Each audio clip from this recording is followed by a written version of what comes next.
Let's talk about putting characters on screen. There is a piece missing whenever we talk about writing characters.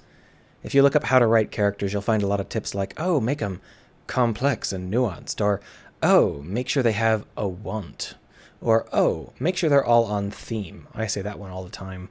Or, oh, give them arcs. And I think a lot of people might be thinking, how do these actually help? How do these help me write better characters? At the end of the day, the only thing that really matters is what's on screen. The player only sees what the player sees. If a character shows up on screen, then the player knows they exist, and if not, the player doesn't. If they show up and seem annoying, then they're annoying. If they show up and seem cool, then they're cool. Easy enough, right? But here's the thing. These characters are going to show up on screen hundreds of times. And you're going to have to make sure that they hold together every single time. If the player starts to disbelieve your character, if the player starts to think like, wait, they wouldn't act like that, or wait, how do they know that? Then the player is no longer in your game world. And that's the worst thing a character can do. The whole point of having a character is to pull everyone along in your game world. The moment that they do the opposite, they are actively sabotaging your game, and that's bad character writing by definition. So, how do you write good characters? You use these tools. They never show up on screen, but they help you put stuff on screen. They're your screwdrivers, your chisels, whatever else. They try to make sure that when you put stuff on screen, it's easy for you to put it on screen, and the player will buy it. You won't use all of them for every character. You won't use all of them in every game. But you need them. Give you some examples. Here's a basic one, theme. I'm always talking about how all your characters have to be on theme, and I know that some of you don't really buy that. And obviously it's a tool. I'm saying that this hammer is better than that wrench, but still, this is one of those tools that I don't think people really understand, so let's talk about it. You're building space shooter game number 9,400,000. Your fridge-shaped guys are wandering around and shooting some space aliens. What kind of characters are you going to put in this game? Well, if you want the characters to have any screen time, they had better have something to do with shooting space aliens. If they don't, then they're not going to have any screen time because that's the only thing on the screen. So there's your theme. Your extraordinarily simple, basic theme is shooting space aliens. So you got 4 characters on your team aside from you. Let's brainstorm. 4 people who have something to do with shooting space aliens. So here's a guy that loves shooting space aliens. Here's a guy that's scared of shooting space aliens. Here's someone that shot a lot of space aliens. And here's someone who's learning what it truly means to shoot space aliens. There you go, you're 4 people. No backstories, no nuance, no goals. Some of them are implicitly implied with those, but they're not. It's not the focus. The focus is the theme here.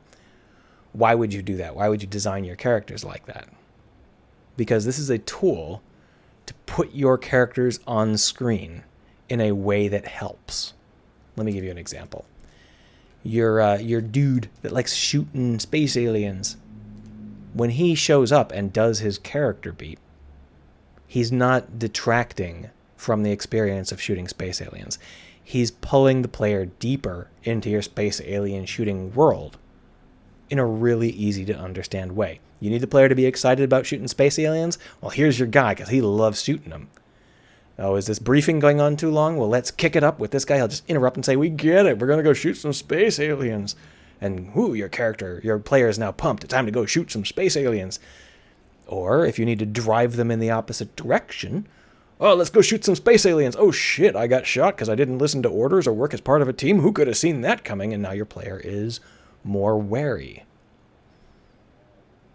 He becomes a tool to drive your shooting space aliens part of your game. Similarly, your dude that shot 1 million space aliens, he might say, oh, I shot 12 of these back when I was 14 near Nam. They have red glowy bits. Shoot those. Easy as pie.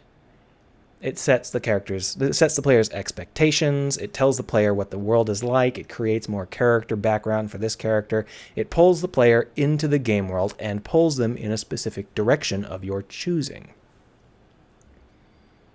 When you're writing your plot, you can literally write your plot by just deciding which character needs to pull the player next and in which direction. It's that easy. Now, obviously, you probably want a more complicated story than that. You're probably going to have like government officials and evil aliens or whatever, right? But the point here is that if all of your characters are on theme, they can just be woven into any part of the story that needs them as needed. I'll go ahead and give you another example. You're writing Life is Strange, and you got yourself a Max, and you're wondering what sort of characters we're going to put in this game world with this nerdy photographer. What sort of characters are suitable for this kind of game? What sort of characters would help to drive the story forward? Well, our two themes are, 1, high school kids, and 2, burned out townies. Those are our themes, right? So we come up with characters based on these themes. And we're like, okay, well, here's the jock, and here's the drug addict, and here's the weird drug pusher who's really dangerous, and then here's the popular girl, and then here's flunkies, and then so on and so forth. And then we come down here, we're like, here's the mom, here's the dad, here's the officer, here's the biker or the truck driver, and then here's the weird drug dealer, and so on and so forth. As we need to move the story forward, we can grab any of them, and they will just fit. We're at the high school. Obviously, the high school teacher would be there. Obviously, the high school students would be there. And they have something relevant to think about this particular situation. Oh, did someone jump off the roof of the high school? Every single one of those people has a vested interest in that. They have an opinion on that topic, that person, that behavioral type. They can pull the player in whatever direction you need them to be pulled, either by serving as a good example or a bad example or talking about it or whatever needs to be done, right? And you can see that happening in the game where literally after someone jumps off the roof in Life is Strange, you can go around and you can talk to every single person in the school about what their opinions are on that. Because that's something that they all have an opinion on. They can have an opinion on that because they all are on theme. It's very easy to write them with an opinion on that because they all have the same core concerns and the same core experiences. Once you get out of the high school and you start talking to the townies about it, they're like, yeah, whatever. You're a hero, I guess. Oh, I hated that girl, I guess. All these high school kids are dumb, I guess. But when you're in the high school, all of those characters have a strong opinion because it's a high school related fact. It's a high school related thing. And this happens every single time. You need the game to move forward in any direction. Well, guess what? There's like 8 characters you could choose from. Just pick whichever one moves them in the right direction. It's that easy. And you can do that because all of the characters have a shared theme, which means that they are all super easy to slot in whenever that theme comes up. It's the same way with the Mass Effect characters. They all have their own takes on the sci-fi genre themes, and you can just pick and choose which of your party members have something to say about this new event. They all have something to say because they all share the same sci-fi core existence. And that's really obvious when you look at how they're designed. They're all designed with a specific lens on the universe.